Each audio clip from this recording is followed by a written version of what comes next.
ఎందుకనంటే ఈ రోజున కేవలం బీసీలకి ప్యాకేజీలు మరి ఉచిత పథకాలు ఇవ్వడమే కాదు, రాజ్యాధికారం కావాలి. ఈ బీసీలకి రాజ్యాధికారం వచ్చినప్పుడే ఈ యొక్క మరి భవిష్యత్తులో కూడా ఈ బీసీ జాతిలో కూడా మనుగడ ఉంటాయనే విషయం కూడా ఈ సందర్భంగా తెలియజేస్తున్నాం. ఎందుకనంటే ఈ రోజున అన్ని వ్యవస్థల్లో కానీ,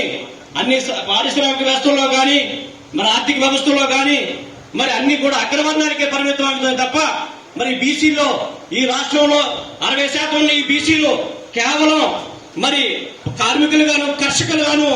కేవలం చేనేత వర్కర్లుగా ఉండిపోతున్నారు తప్ప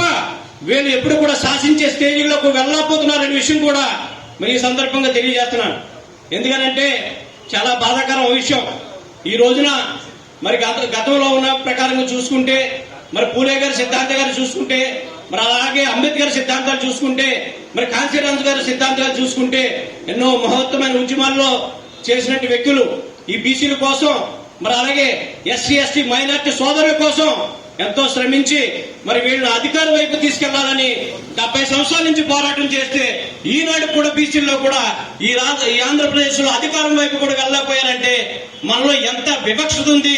ఎంత వ్యతిరేకత ఉంది, మన మధ్యన ఎంత విభజించి పాలించే పరిపాలన ఎంత జరుగుతుందనే విషయం కూడా తెలుసుకోవాలని ఈ రోజున బీసీ మిత్రులందరూ కూడా నేను తెలియజేస్తున్నాను.